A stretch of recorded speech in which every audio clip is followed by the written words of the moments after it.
Ma'am B Kulsum present ma'am. Okay okay ma'am. V Shravani G present ma'am. Monika present.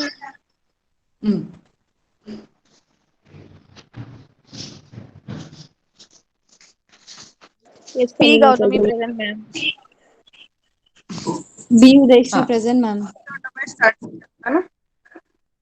సంస్కృతి और సాహిత్య का परस्पर संबंध నేను ఆల్రెడీ మీకు చెప్పాను కదా.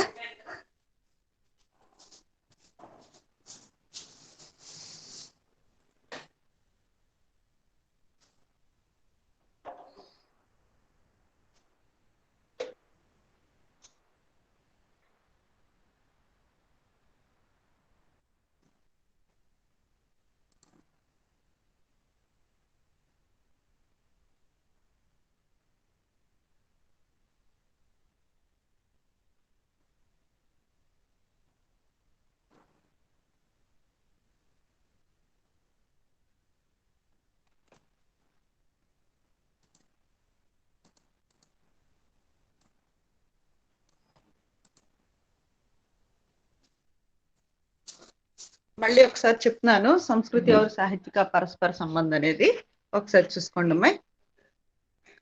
लेखक का परिचय. संस्कृति और साहित्य का परस्पर संबंध. इस निबंध का लेखककार कौन है? श्री जी सुंदर रेड्डी. చెప్పాను जी सुंदर रेड्डी आप तेलुगु के तेलुगु मातृभाषा वाला एक निबंधकार हैं. उनका मातृभाषा तेलुगु है, पर वे तो हिंदी में अपने रचनाओं को लिखे थे. आप हिंदीतर भाषा के हिंदी लेखक हैं. हिंदीतर भाषा के हिंदी लेखक हैं, माने इनकी मातृभाषा हिंदी नहीं है, फिर भी वे हिंदी में अपने रचनाओं को लिखे थे. दक्षिण भारत में अच्छा शिक्षा की सुदृढ़ बनाने में उनकी परिश्रम प्रशंसनीय है. दक्षिण भारत में अच्छे शिक्षा की सुदृढ़ बनाने में, उच्च शिक्षा, अच्छा शिक्षा नहीं हो तो उच्च शिक्षा, ఉన్నత విద్యని డెవలప్ చేయడంలో, బాగా స్ట్రాంగ్ చేయడంలో ఈయన చాలా కష్టపడ్డాడు. ఉనికి పరిశ్రమ ప్రశంసనీయ హై. ప్రశంసనీయ అంటే ఏంటి? ఈయన ఏంటి అంటే దక్షిణ భారతదేశంలో అప్పట్లో ఎంఏ హిందీ అవి కొన్ని లేవు, ఉన్నత విద్యలు లేవు. అంటే ఏంటి, డిగ్రీ వరకే ఉండేది, మిగతా తర్వాత పీజీలు లేవు. అలాంటి పీజీలన్నిటినీ తీసుకురావడానికి ఈయన ఉనికి పరిశ్రమ ప్రశంసనీయ హై. ఆయన కృషి చాలా గొప్పది, పొగడదగ్గది అని చెప్పొచ్చు. आंध्र विश्वविद्यालय में हिंदी विभाग के विकास के लिए उन्होंने सेवा की है. आंध्र विश्वविद्यालय में హిందీ విభాగ్ కే వికాస్ కే లియే అంటే హిందీ విభాగం యొక్క హింदी डिपार्टमेंट ఉంది. మన आंध्र यूनिवर्सिटी है तो विशाखापट्टनम में है. वहाँ विशाखापट्टनम में जो आंध्र विश्वविद्यालय है, उस आंध्र विश्वविद्यालय में हिंदी विभाग की अभिवृद्धि के मन विकास के लिए उन्होंने बहुत सेवा की है. ఆంధ్ర విశ్వవిద్యాలయంలో హిందీ డిపార్ట్మెంట్ యొక్క అభివృద్ధికి ఈయన ఎంతో సేవ చేశాడు. निबंधों के माध्यम से दक्षिण की संस्कृति को प्रचार किया. उनके 3 निबंध हैं. निबंधों के माध्यम से दक्षिण की संस्कृति को प्रचार किया. నిబంధనల ద్వారా ఆయన దక్షిణకి సంస్కృతికి ప్రచార కియా. దక్షిణ భారతదేశంలో సంస్కృతిని ప్రచారం చేయడానికి, అంటే దక్షిణ భారతదేశంలో ఏదైతే సంస్కృతి ఉందో ఆ సంస్కృతిని ప్రచారం చేయడం కోసం ఈయన 3 వ్యాసాలని రాశాడు. మేరే విచార్, సాహిత్య और समाज, వైచిరికి की दक्षिण की भाषाएं, ఇవన్నీ కూడా ఈయన యొక్క రచనలు. इस निबंध में साहित्य और संस्कृति के अटूट संबंध को वर्णन किया है. ఈ వ్యాసంలో ఏంటంటే సాహిత్య और संस्कृति के अटूट संबंध को वर्णन किया है. ఈ వ్యాసంలో సాహిత్యము సంస్కృతి మధ్య ఎంత విడదీయలేనటువంటి బంధం ఉందో అది వర్ణించి చెప్పాడు. సాహిత్య और संस्कृति का అవినాభావ సంబంధం హై. సాహిత్యానికి సంస్కృతికి మధ్య విడదీయలేనటువంటి బంధం ఉంది అని చెప్పొచ్చు. ఏక్ దూసరేకే एक दूसरे प्रति आश्रित हैं. రెండు కూడా మన साहित्य और संस्कृति दोनों एक दोनों पर आधारित हैं. एक दूसरे को छोड़कर किसी भी प्रकार प्रगति नहीं कर सकता. ఒకదాన్ని వదిలి ఒకటి किसी भी प्रकार प्रगति नहीं कर सकता. ఏ విధమైన అభివృద్ధిని సాధించలేవు. जिस जाति की जैसी संस्कृति होगी उस जाति का साहित्य भी वैसे ही रूप धारण करती है. माने जिस जाति की जैसी संस्कृति होगी उस जाति का साहित्य भी वैसे ही रूप धारण करते हैं. అంటే ఏ జాతి యొక్క సంస్కృతి ఎలా ఉంటుందో ఆ జాతి యొక్క సాహిత్యం కూడా అదే రకంగా ఉంటుంది। माने वहाँ की लोगों की जीवन की स्थिति जिस प्रकार रहती है, माने वहाँ की लोगों की आचार, खाने की आदत, ये तो कपड़े की पहनने की जो धारणा है, वे सब वहाँ की संस्कृति, माने वहाँ जो वहाँ के लोगों की जीवन स्थिति किस प्रकार रहती है, उसी प्रकार वहाँ की साहित्य भी रहता है। माने इसी को संस्कृति कहते हैं। किसको संस्कृति कहते हैं? माने वहाँ के लोगों की खाने की पद्धति, या तो पहनने की धारणा, या तो वहाँ माने क्या है कि वहाँ जो भी आचार या दुराचार है या आचार है, उन आचारों को लेकर ही वहाँ ये कवि या लेखक वहाँ जो भी लोगों की जीवन की स्थिति है उसी स्थिति को लेकर ही अपने रचनाओं को करते हैं। इसलिए क्या माने समाज में जो संस्कृति है उसी संस्कृति साहित्य में प्रतिबिंबित होता है। उस जाति का साहित्य इसलिए कह सकता है कि एक जाति की संस्कृति जिस प्रकार रहती है उसी प्रकार उस जाति का साहित्य भी ऐसा ही रहता है। यदि एक समाज का प्रतिबिंब उनके साहित्य में पाते हैं तो उस साहित्य में उस समाज की संस्कृति को स्पष्ट रूप से देख सकते हैं। అందువలన ఏక సమాజ్ కా ప్రతిబింబ ఉన్కే సాహిత్య మే పాతే హై। ఈ రకంగా మనం ఏంటంటే ఒక సమాజం యొక్క సాహిత్యం అందులో కనిపిస్తుంది అంటే तो उस साहित्य में उस समाज की संस्कृति को स्पष्ट रूप से देख सकते हैं, है ना। उस साहित्य में उस समाज की संस्कृति को स्पष्ट रूप से देख सकते हैं। మనం ఏంటంటే అందుకనే మనం సాహిత్యం చూసాము అంటే అప్పటి సమాజంలో యొక్క సంస్కృతి ఏదైతే ఉందో అదే మనం క్లియర్ గా చూడొచ్చు। जिस जाति की संस्कृति जितनी जितनी उन्नत और उज्जवल होगी उस जाति का साहित्य भी उतना ही ఉజ్వల్ और ఉన్నత్ होती हैं। ఏ రకంగా అయితే ఒక జాతి అంటే ఒక జాతి ఎంత అభివృద్ధి చెందితే సాహిత్యం కూడా అంత అభివృద్ధి చెందుతుందన్నమాట। సాహిత్యం యొక్క అభివృద్ధి దేని మీద ఆధారపడి ఉంది అంటే ఉస్ జాతి కా సంస్కృతి పర్ హి ఆధారిత है।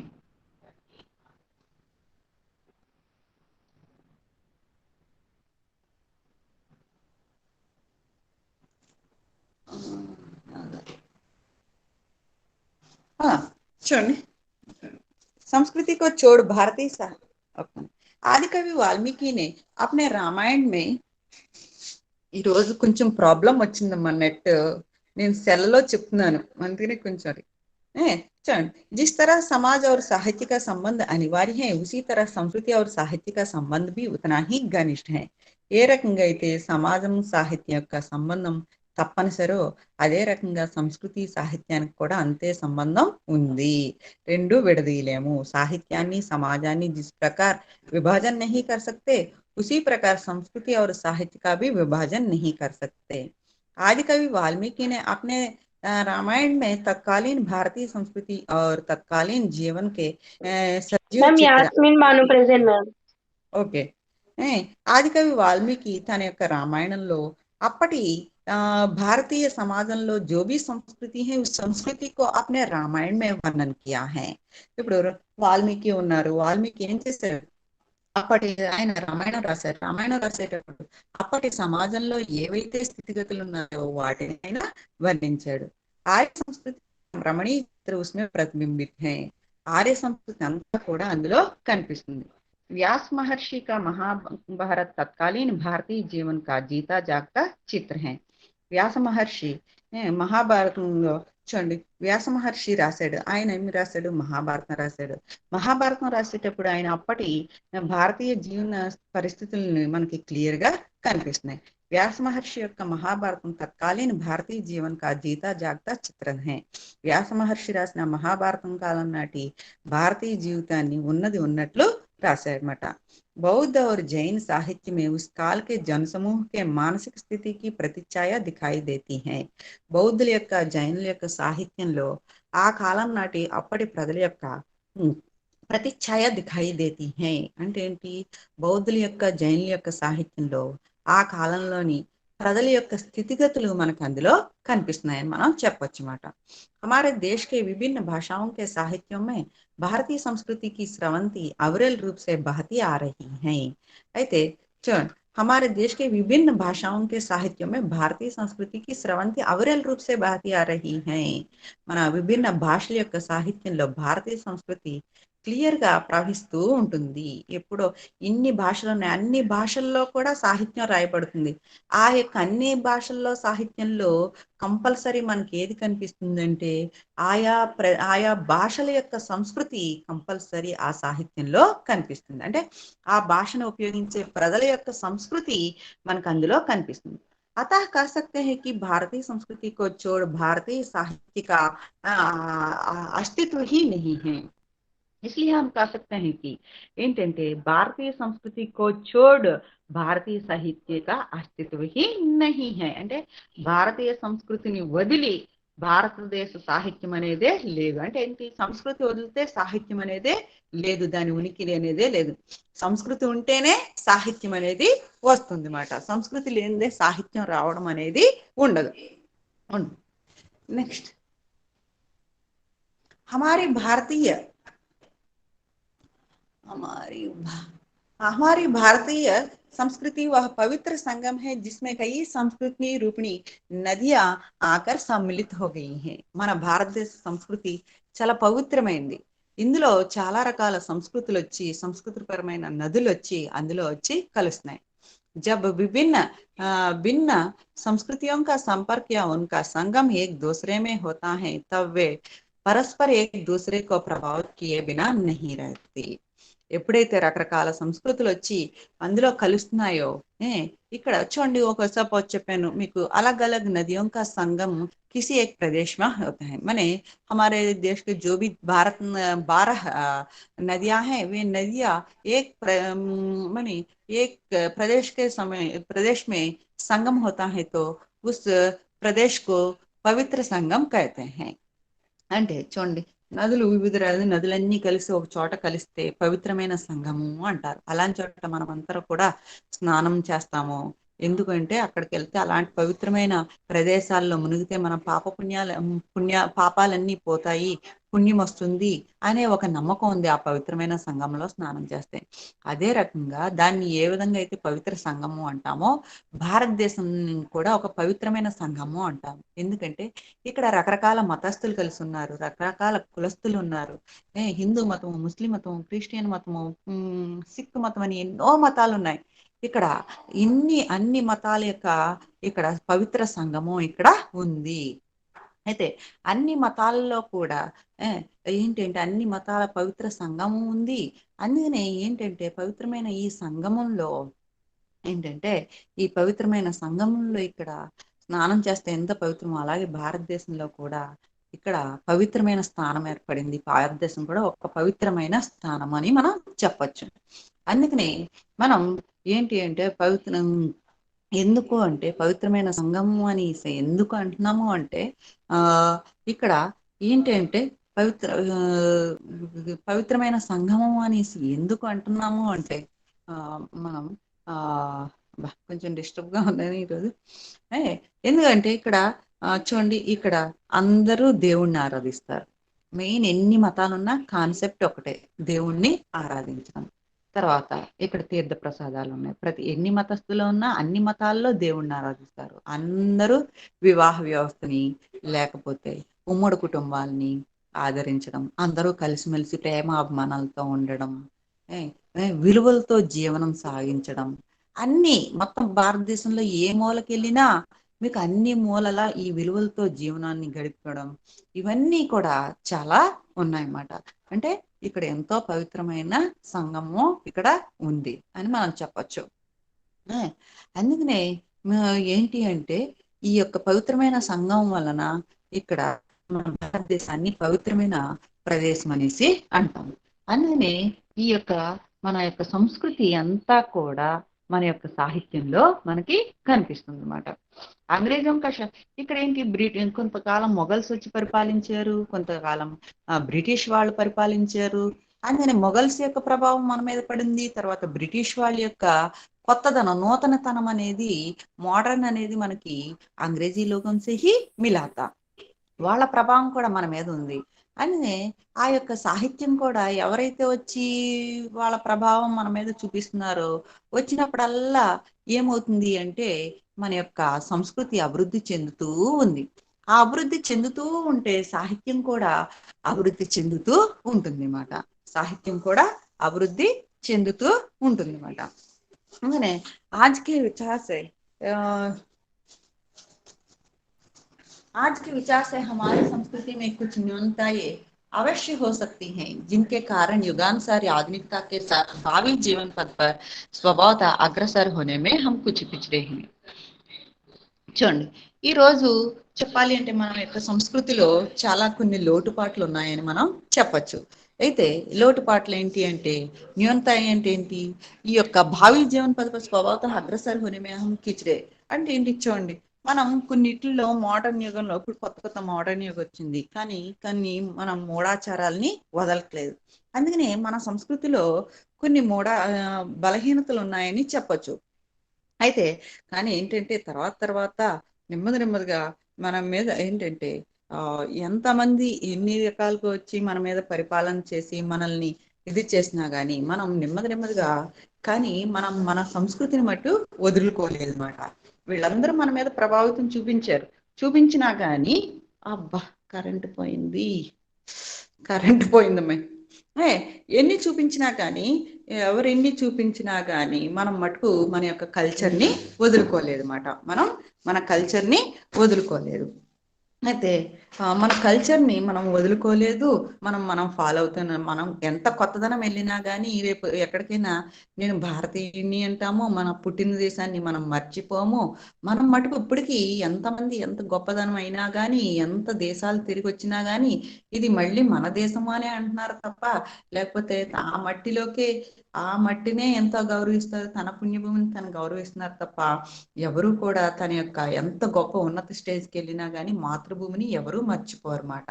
మన యొక్క భారతీయుల్లో అదొక ఇది ఉంది. అంటే మన కల్చర్ మనకు అది నేర్పుతుంది. అది నేర్పింది ఎవరు నేర్పారు అంటే మన యొక్క సాహిత్యమే మనకి నేర్పిందని మనం చెప్పొచ్చు. మన యొక్క సాహిత్యమే మనకి నేర్పిందని చెప్పొచ్చు. ఎందుకంటే సాహిత్యంలో అవన్నీ మన యొక్క పాత కల్చర్ అంతా, సంస్కృతి అంతా కూడా సాహిత్యంలో రచింపబడి ఉండి, అది మనం ఇప్పుడు చదువుతూ ఉన్నాము. రోజు చదువుతూ ఉండడం వలన మనం మన విలువల్ని మనం మర్చిపోవట్లేదు అన్నమాట. మన విలువల్ని మనం మర్చిపోకుండా మనం ఏం చేస్తున్నాము అంటే మర్చిపోకుండా మనం అవే విలువల్ని పాటిస్తున్నాం. మనం ఎంత గొప్పవాళ్ళైనా కానీ మనం మన విలువల్ని మర్చిపోవట్లేదు అన్నమాట. అందుకనే మన యొక్క ఏంటంటే మన సంస్కృతి ఇంత గొప్పగా ఈ రోజుకి నలుగురు అన్ని దేశాల వాళ్ళు చెప్పుకుంటున్నారంటే దానికి కారణం మన సాహిత్యం అనే చెప్పచ్చు. అందుకనే సంస్కృతి, సాహిత్యం రెండు పరస్పరం ఒకదాని మీద ఒకటి ఆధారపడి ఉన్నాయని మనం చెప్పచ్చు అన్నమాట. అందుకని ఒక నిమిషం, కరెంటు పోయిందమ్మాయిలు, మొత్తం ఇక సిస్టమ్ అన్ని ఆగిపోయినాయి. ఓకేనా? హలో హలో హలో హలో వినిపిస్తుంది మ్యామ్. ఏంటి అసలు వింటున్నారా లేదా? లెసన్ నేనే చెప్పుకొని వెళ్ళిపోతున్నానా? మరి ఒక్కళ్ళు రిప్లై ఇవ్వట్లేదు. నేను గంట సేపుకి హలో హలో హలో అన్నప్పుడు అంటున్నారు. ఎమ్మెల్యే నేను ఎంత కష్టపడుతున్నాను తెలుసా ఆన్లైన్ క్లాసుల గురించి. మిస్ అవ్వకూడదని నేను అసలు మామూలుగా క్లాసులు చెప్పక్కర్లా. ఇప్పుడు నాక్ వర్క్ జరుగుతుంది, నేను ఏదో తప్పించుకొని పక్కన నేను ఈ వర్క్ చేస్తున్నాను అని చెప్పేసి అలాగా నేను లెటర్ రాసి పెట్టవచ్చు. కానీ ఏంటంటే మీరు అలాగ లాస్ అవ్వకూడదు అనే ఉద్దేశంతో నేను ఎంత కష్టపడి మార్నింగ్ 8 కల్లా వచ్చి 8:30 కల్లా వచ్చి నెట్ కనెక్ట్ అవ్వకపోయినా అది కనెక్ట్ చేసి ఇది కనెక్ట్ చేసి ఇలా చేసి ఎన్ని చేసి పరుగులు ఎడుతున్నాను. మీరందరూ వినడానికి కష్టంగా ఉంది, కనీసం నాకు సమాధానం కూడా ఇవ్వట్లేదు. మీరు ఆన్ చేసి కూర్చుంటున్నారు. ఇది ఎవరి కోసం అమ్మా ఇది ఆన్లైన్ టీచింగ్ అనేది? మీరు ఇంట్లో ఉండి మీకు అన్ని అవకాశాలు ఇప్పిస్తుంటుంటే ఒక్కొక్కరికి ఎంత కష్టంగా ఉంది ఏంటి? ఎవరి కోసం ఇది లెసన్స్? శుభ్రంగా చదువు మానేసి ఇంక ఇంట్లోనే ఉండండి. అయితే అది బాగున్నట్టుంది. రేపు పొద్దున భవిష్యత్తు ఏంటి మీది? ఎవరు ఇంట్రెస్ట్ పే చేయట్లేదు. అసలు నేర్చుకుంటున్నారా ఆన్లైన్ క్లాసుల వల్ల? మీకు ఏమైనా వచ్చిందా అసలు? చెప్పండి. అలా సైలెంట్ కూర్చుంటున్నారు, ఒక సమాధానం లేదు, ఏం లేదు. ఎవరి కోసం ఇదంతా? మీకోసం కదా ఇంత గవర్నమెంట్ ట్రై చేసేది. ఏంటి రేపు పొద్దున్న ఈ సొసైటీ డెవలప్ అవ్వాలని కదా, మీరందరూ డెవలప్ అవ్వాలి మీ పర్సనల్ లైఫ్ లోని కదా. ఏదో ఊరికినే వచ్చి ఇది చదువు ఎవరి కోసం ఇదంతా? వెళ్ళిపోయి కూర్చున్నారు, ఇంట్లో కూర్చున్నారు, సేఫ్టీ గురించి అందరూ సెలవులు ఇచ్చారు, కూర్చున్నారు. ఇంట్లో ఉండి వినడానికి ఏమైంది? అన్ని రండి రండి రండి అని క్లాసులకు అడగడం. మీకు ఇంట్రెస్ట్ లేకపోతే చెప్పేయండి, మీ అందరి తరఫున ఒక లెటర్ పెడతాను నేను. మీకోసమే ఎవరి కోసం? ఇక్కడ మెయిన్ ఎన్ని తిప్పలు పడుతున్నాను, ఇంత పడి సెల్లలో చెప్పి ఇక్కడ కరెంట్ పోయింది, మళ్ళీ సెల్లోకి ఇటు వచ్చి అటు వచ్చి ఇన్ని చేస్తుంటుంటే వినడానికి ఒక్కరు కూడా రావట్లేదు. అంటే సెల్ ఆన్ చేసి కూర్చుంటున్నారు అంతే. ఇది ఎవరి కోసం అమ్మా ఈ పాఠం? ఒకటి చెప్పండి. రేపు పొద్దున్న ఎగ్జామ్స్ ఎలా రాస్తారు? ఇప్పుడు మిమ్మల్ని కాలేజ్ పెట్టేస్తే మీరు వచ్చారంటే మరి మీ పరిస్థితి ఎలా ఉంటుంది? ఇప్పుడు పరిస్థితి బాగుందా బయట? ఎవరి కోసం ఈ చదువు అంతా? ఇంత కష్టపడి మేము ఏదో అందరం 30 తిప్పలు పడుతున్నాను నేనైతే. మీరు మిగతా వాళ్ళ సంగతి ఏం లేదు, కానీ నేను మీకు తెలుసు నేను ఎన్ని వర్కులు చేస్తున్నాను ఇక్కడ ఇవన్నీ అని తెలిసి ఉండి నేను బిజీ అయినా కానీ మీకు క్లాస్ తీసుకుంటున్నాను. అది నేర్పాలని రోజు రోజుకి అవి తీసి ఇవి తీసి ఎన్ని చేస్తున్నాను నేను. చేస్తున్నది కూడా మీరు ఎందుకు అర్థం చేసుకుంటలేదు నాకు అర్థం అవట్లా. ఇది నా కోసమా చెప్పండి? కరెంట్ పోయింది, ఇప్పుడు ఇది పోయింది. ఏ మైలు ఇంట్రెస్ట్ కలగట్లేదు తెలుసా? అన్న నేను ఎంత జాగ్రత్త పెట్టుకుంటుంటే మీరు ఏంటో.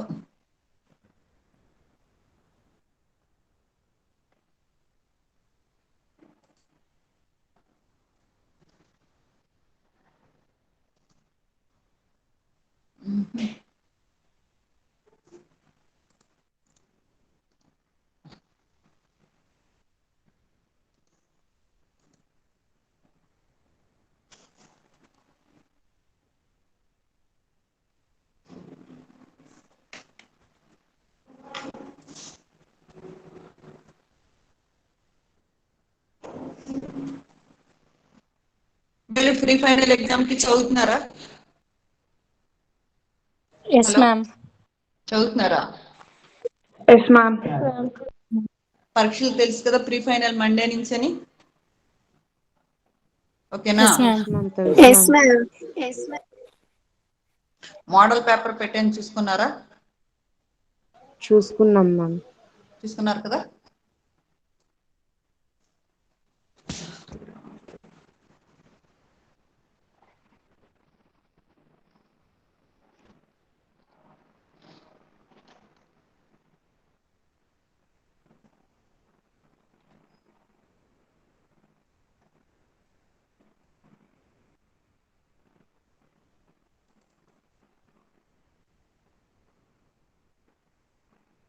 Ma'am Yasmin Banu present ma'am. Yasmin ఎన్నిసార్లు చెప్తావు? రాసుకున్నాను.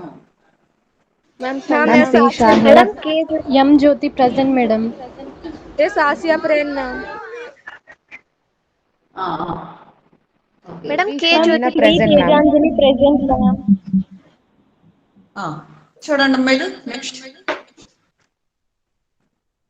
అందుకనే మనం చెప్పొచ్చు ఏంటంటే మనం మన యొక్క భారతీయ సంస్కృతి, మన సాహిత్యం అంటే చూడండి, సంస్కృతి లేనిదే సాహిత్యం లేదు, సాహిత్యం లేనిదే సంస్కృతి లేదు అని మనం చెప్పచ్చు. అందుకని ఎందుకంటే కంపల్సరీ సంస్కృతిని బతికించేది ఎవరు అంటే సాహిత్యం అనే చెప్పొచ్చు. ఎందుకంటే ఆ పుస్తకాలలో సంస్కృతే సాహిత్యాన్ని పుట్టిస్తే మళ్ళీ ఈ సాహిత్యమే సంస్కృతిని బతికిస్తుంది అని మనం చెప్పచ్చు. అర్థమైందా? అంటే ఏంటి? సంస్కృతిని చూసి సాహిత్యం రాయబడుతుంది. మళ్ళీ ఆ సాహిత్యం ముందు తరాలకి అలా కంటిన్యూ అవుతుంటుంటే కొత్త తరాల వాళ్ళు అందరూ కూడా పాత సంస్కృతిని తెలుసుకొని ఆ పాత సంస్కృతి ప్రకారం వీళ్ళు ఏంటంటే మనం జీవనం గడుపుతూ ఉంటాం కాబట్టి ఆ యొక్క సంస్కృతి అలాగే మనలో బతికి ఉంటుంది అనమాట. అలా మనలో సంస్కృతి బతికి ఉండాలంటే సాహిత్యం అనేది కంపల్సరీ ఉండాలన్నమాట. ఇది అమ్మాయిలు. మీకు మళ్ళీ చూడండి, సాహిత్య సంస్కృతి కా కైసా సంబంధం అంటే సంస్కృతి, ఈ రెండిటికి ఎలాంటి రిలేషన్ అనేది చెప్పాలన్నమాట. అర్థమైందా? ఇంకా రామాయణ మహాభారతాల నుంచి ఏమి యొక్క విద్య నేర్పించబడుతుంది అనేసి ఉంటుంది. భారత का మధ్యకాలీన సంస్కృతి కైసి రహీ హై. తర్వాత భారతీయ మధ్యకాల సంస్కృతి ఎలా ఉంది, ఇంకా అనేక ఆక్రమణం కే బావజూద్ భారతీయ సంస్కృతి క్యూం సుదృఢ రహీ హై. ఎన్నో ఆక్రమణల తర్వాత కూడా భారతీయ సంస్కృతి ఎందుకు దృఢంగా ఉంది అనేది కూడా చెప్పొచ్చు. సంస్కృతి और సాహిత్య का పరస్పర సంబంధ నిబంధ का సార్ ప్రస్తుత కీజియే. సంస్కృతి సాహిత్యం యొక్క పరస్పర సంబంధం ఏంటి అనేది దాని మీద ఒక వ్యాసం రాయమన్నారు. ఓకేనా? మీకు ఇక్కడికి వచ్చిన తర్వాత మళ్ళీ టెక్స్ట్ బుక్ లో ఒకసారి నేను ఎక్స్ప్లెయిన్ చేస్తాను అంతాను. ఓకేనా? అంత తిరిగి మళ్ళీ ఒకసారి చెప్తానమ్మా. ఇంకా మీకు ఏంటంటే ఈ ప్రీ ఫైనల్ అయిపోనివ్వండి, అయిపోయిన తర్వాత చెప్తాను.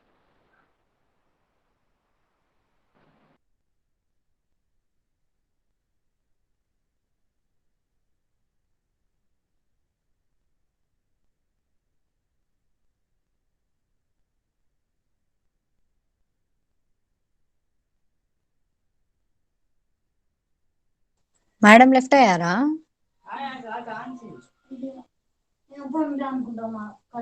అవును. సరే నేను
మేడం లెఫ్ట్ అయిపోమన్నారు. ఇంతటితో క్లాస్ చాలంట. Madam left అయిపోమన్నారు.